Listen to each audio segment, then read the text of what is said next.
SK super TMT, the long life TMT. ಮಿಡಲ್ ಈಸ್ಟ್ನಲ್ಲಿ ನಡೀತಾ ಇರುವಂತಹ ಯುದ್ಧ 23ನೇ ದಿನಕ್ಕೆ ಕಾಲಿಟ್ಟಿದೆ. ದಿನದಿಂದ ದಿನಕ್ಕೆ ಯುದ್ಧ ವಿನಾಶದತ್ತ ಸಾಗ್ತಾ ಇದೆಯಾ ಅನ್ನುವಂತಹ ಅನುಮಾನ. ಯಾಕೆಂದ್ರೆ ತೈಲ ಆಯಿತು, ಈಗ ಪರಮಾಣು ಯುದ್ಧ ಶುರುವಾದಂತೆ ಕಾಣಿಸ್ತಾ ಇದೆ. ಇರಾನ್ ಮೇಲೆ ಪರಮಾಣು ದಾಳಿ ಆಗುತ್ತಾ? ಹೊರ್ಮುಜ್ಜನ್ನು ವಶಕ್ಕೆ ಪಡೆಯೋದಕ್ಕೆ ಅಮೆರಿಕ ಮಿತ್ರಕೂಟ ಮುಂದಾಗಿರುವಂತಹದ್ದು. ಹೊರ್ಮುಜ್ ಬಳಿ ನ್ಯೂಕ್ಲಿಯರ್ ಸಬ್ಮರಿಯನ್ನನ್ನು ನಿಯೋಜನೆ ಮಾಡಲಾಗಿದೆ ಅನ್ನೋದು ಗೊತ್ತಾಗ್ತಾ ಇದೆ. ಅಮೆರಿಕ ಮಿತ್ರ ರಾಷ್ಟ್ರ ಬ್ರಿಟನ್ನಿಂದ ನ್ಯೂಕ್ಲಿಯರ್ ಸಬ್ಮರಿನ್ ಅನ್ನು ನಿಯೋಜಿಸುವಂತಹ ಕೆಲಸ ಆಗಿದೆ.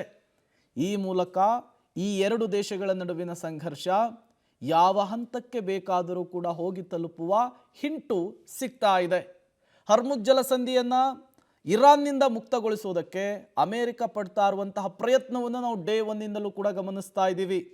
ಈ ಹರ್ಮುಜ್ ಜಲಸಂಧಿಯಲ್ಲಿ ಇರಾನ್ನ ಹಿಡಿತವನ್ನು ಕಡಿಮೆ ಮಾಡೋದಕ್ಕೆ ಅಣುಪ್ರಯೋಗ ಆಗುತ್ತಾ ಅನ್ನುವಂತಹ ಪ್ರಶ್ನೆ ಈಗಿರುವಂತಹದ್ದು.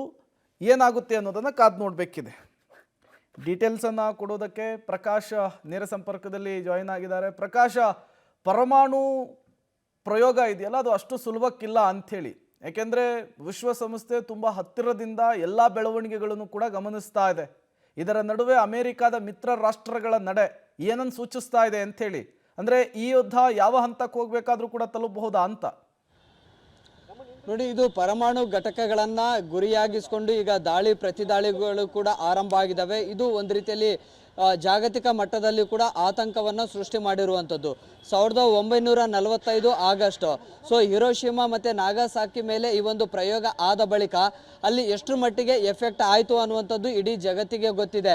ಇಂತಹ ಸಂದರ್ಭದಲ್ಲಿ ಮತ್ತೆ ಪರಮಾಣು ಕೇಂದ್ರಗಳನ್ನು ಗುರಿಯಾಗಿಸಿಕೊಂಡು ಅಥವಾ ಪರಮಾಣು ಬಾಂಬುಗಳನ್ನು ಪ್ರಯೋಗ ಮಾಡುವಂತಹ ಒಂದು ಪ್ರಯತ್ನಕ್ಕೆ ಏನಾದರೂ ಬಂದರೆ ಅದರ ಎಫೆಕ್ಟು ಜಾಗತಿಕ ಮಟ್ಟದಲ್ಲಿ ಎಷ್ಟರ ಮಟ್ಟಿಗೆ ಪ್ರಭಾವ ಬೀರಬಹುದು ಅನ್ನುವಂತಹ ಆತಂಕ ಇಡೀ ಜಗತ್ತಿಗೆ ಗೊತ್ತಿದೆ. ನೋಡಿ, ಆರಂಭಿಕ ಹಂತದಲ್ಲಿ ಇಸ್ರೇಲ್ ಮತ್ತು ಅಮೆರಿಕ ಎರಡೂ ರಾಷ್ಟ್ರಗಳು ಸೇರಿಕೊಂಡು ಇರಾನ್ನ ನಟಾಂಜು ಪರಮಾಣು ಕೇಂದ್ರದ ಮೇಲೆ ದಾಳಿಯನ್ನು ನಡೆಸಿತ್ತು. ಅಲ್ಲಿ ದೊಡ್ಡ ಪ್ರಮಾಣದಲ್ಲಿ ಹಾನಿ ಮಾಡುವಂತಹ ಒಂದು ಪ್ರಯತ್ನವನ್ನು ಕೂಡ ಮಾಡಿತ್ತು. ಆದರೆ ಅದೃಷ್ಟವಶಾತ್ ಅಲ್ಲಿ ವಿಕಿರಣ ಸೋರಿಕೆ ಕೂಡ ಆಗಲಿಲ್ಲ.